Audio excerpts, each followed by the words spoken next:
Welcome to the deep dive. Our mission, as always, is to sift through compelling sources and bring you the core insights you need. And today, we're immersing ourselves in something really layered. It's this piece of conceptual art. Well, more than just an album, really. It feels almost like an emotional map. Yeah, we're looking at 𝗧𝗔𝗧𝗔𝗡, which Yeah. translates to the Harbor of Mirrors. It's a conceptual album, comes with an essay too, and it follows the journey of Molly. She's a transgender Mi'kmaq artist. And the whole thing is intensely focused on identity, language, cultural reclamation, all set in modern-day Halifax. Okay, and what's fascinating, like right from the jump, is how this was actually made. The source material is clear. This wasn't just, purely human creation, but it's not purely machine-generated either. Exactly. It's this really interesting fusion. There's human Linu input, but it's blended with an AI generation process. They use tools like ChatGPT, Meta.ai, Producer.ai, but then sculpted it, edited it, using things like Audacity on Linux. Human hands were definitely involved. That blend is, wow, it almost seems like part of the message itself. Right. It makes you wonder immediately, doesn't it? Oh. Is the point that the reconciliation Molly is searching for, bridging the ancient past with her very contemporary identity, is that struggle so complex it actually needs this kind of cutting-edge tech just to process it? Yeah, like the process itself mirrors the synthesis she's trying to achieve, blending indigenous knowledge with AI. Wow. It's a philosophical choice, like you said. It's not just listening software. And using proprietary AI, but also open source tools like Linux, Audacity. Okay. That feels like it speaks to navigating the modern world where you're trying to reclaim something ancestral, but you have to deal with global tech infrastructure. Exactly. The method is part of the narrative. Yeah. And the whole setting for this reconciliation, 𝗧𝗔𝗓𝗏𝗧𝗔𝗡𝗏, the Great Harbor. Which we know today as Halifax. Halifax, yeah. And the sources lay out the central struggle pretty clearly. How do you reclaim a fractured self, reclaim ancestral dignity using art as your main tool? Okay, let's really dig into this journey then. So the core conflict, it really gets kicked off with that incredibly powerful quote from the Mi'kmaq poet Rita Joe. Oh, yeah. I lost my talk, the talk you took away. That line just hits you. That sense of historical silencing, it feels like the absolute source, the wellspring for Molly's whole quest for her voice. It really is the starting gun, isn't it, for this idea of cultural resurgence. And for Molly, her identity isn't presented as some fixed thing she finds. No. It's framed as this ongoing process, like becoming, always transforming. Driven by both internal stuff and external pressures. Exactly. There's the interior work, her private thoughts, those rituals mentioned at her vanity. But then there's the very necessary social negotiation, how she exists in the world. And the sources really dramatize that tension, don't they? You get these intimate moments, like her reflecting alone by the shore. But then it's contrasted so sharply with the public performance of identity. The joy, but also the risk of being visible, like marching in Halifax Pride. The inner struggle meets the outer world. Yeah, it's that constant push and pull. And if identity is that fluid, Molly needs something solid, an anchor. Yeah. And that's where the Mi'kmaq language really steps in. The sources describe it almost like a spiritual technology. Okay, spiritual technology. What does that mean in practice here? Well, the language isn't just background or only in the lyrics. It's used to ground the entire work in a lineage, a history that existed long before colonial borders. Just using the name 𝗓𝗔𝗓𝗏𝗧𝗏, using Mi'kmaq phrases in the music and the essay, to a deliberate act. Very powerful. So when the essay calls this an act of cultural sovereignty, we should probably unpack that a bit. What's that signaling? It means asserting inherent authority. It's saying, look, by centering Mi'kmaq words, Mi'kmaq songs, the album is insisting that the culture itself is a source of authority, of truth, of comfort. Regardless of colonial history, Right. it's performing pedagogy, really. It teaches us by restoring a voice that, assimilation policies actively tried to silence. And this heritage isn't presented like some dusty thing in a museum. No, not at all. The sources really stress that it's a living thing, an intergenerational dialogue. That's why those details about elders are so powerful, like Molly returning to Cape Breton, leaving those ritual offerings, maintaining that connection, that reciprocal relationship with the land. There was one detail that really stood out, the wedding scene. Oh, that one. Yeah. It resonated deeply with me, too.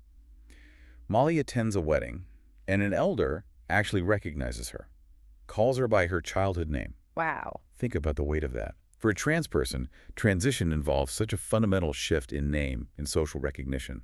But here, the elder uses the childhood name, not to invalidate Molly's present self, but actually to validate her entire journey, to claim her as part of the lineage, no matter the transformation. It's like the past reaching out and saying, you still belong, you're still part of this continuity. Exactly. It shows transformation doesn't mean erasure. It's this profound recognition that her becoming is cultural continuity, not a break from it. Okay, so we've got language providing this deep root, but then Molly takes her actual creative work, her art, and turns that into the healing practice itself.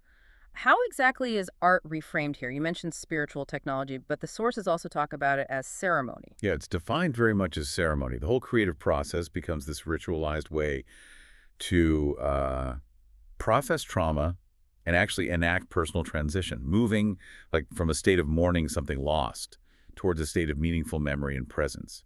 Her studio practice is described as almost liturgical. Liturgical. Right. Like church. Can you give some specific examples of this ceremonial art from the sources? How does that work? Sure. So applying makeup, for instance, it's described not just as, aesthetics or glamour, but as becoming sacred paint, a ritual act.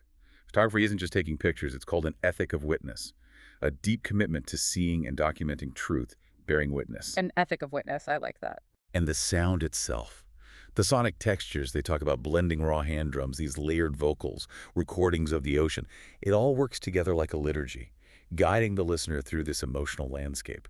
Remembrance, emergence.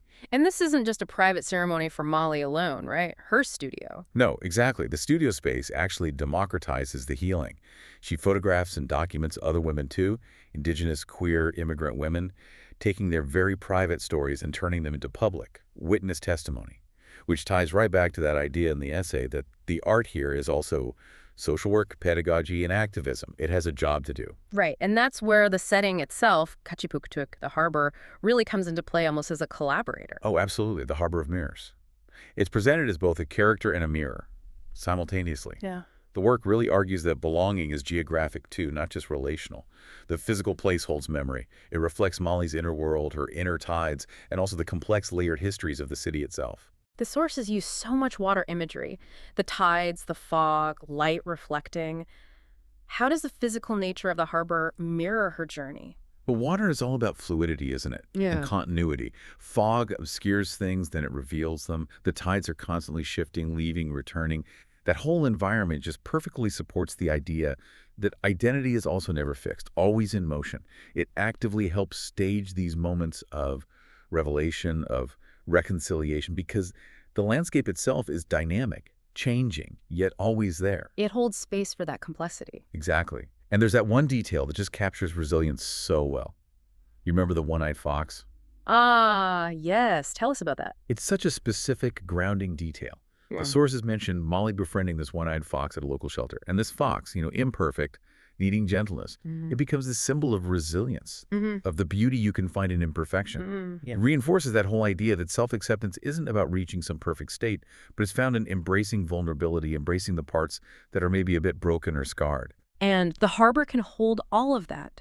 The city's history, the fox's imperfection, Molly's journey, all reflected together. It makes the harbor itself feel resilient. Perfectly put, a resilient metaphor. Okay, so we've traced the personal roots in language, the ceremonial practice of art. Let's pivot now to what the sources call the necessary political dimension. Because just being visible as an artist or as a person isn't actually enough, is it? It can even be dangerous. Totally insufficient. Yeah. And yeah, potentially very dangerous. The sources are really clear on this. Visibility is framed as an ethical practice, but one that absolutely requires solidarity. Mutual protection. It can't just be voyeurism or, spectacle. And you see that model in the story, right? Like the vigil after the hate crime incident. Yes, exactly. Molly is there, lighting candles alongside her community. That collective action is crucial. It shifts visibility from being just a personal, maybe cathartic act into a kind of public promise, a covenant. It creates a coalition, basically. A durable coalition, yeah. And the solidarity shown is described as fiercely intersectional, meaning the work explicitly connects different struggles. Specifically, indigenous sovereignty is linked directly with queer liberation and this broader cultural resurgence. The source material argues these aren't separate fights at all. Okay. Why is that specific intersection, indigenous and queer liberation, so important for Molly's final homecoming moment? How does the harbor, the place, help merge those struggles? Well, because both experiences, indigenous identity and queer identity, involve dealing with historical and ongoing pressures towards erasure, towards being made invisible or assimilated, and both demand the right, the authority, to self-define, to exist on one's own terms. I see. So the harbor, as this place where all the reflections meet and merge right there at the water's edge, it becomes this perfect symbol for how these struggles can flow together into one strong current of resilience. Her identity is rooted in the land and in her self-determination. Which brings us neatly to the synthesis. The final homecoming described in the narrative arc. Molly puts on the Harbor of Mirrors exhibition. Yes. And it becomes this powerful moment of convergence, the climax of the whole ceremony, really. The exhibition brings everyone together, elders, trans youth, artists, total strangers, all drawn there by the harbor's call, by the art. The ultimate validation, you could say, of the social work her art was doing. And it all culminates in that final image at sunrise. Such a resonant image. Molly walks to the water's edge. She removes her makeup, the shawl kind of shedding those layers of artistry, of protection maybe. And what she sees in the water's reflection is described as one luminous being, human and spirit, woman and water, finally at peace in her own becoming. That's the reconciliation achieved right there. Wow, hashtag Edinburgh. So yeah, what does this whole journey in the Harbor of Mirrors really mean for us, sitting with it now?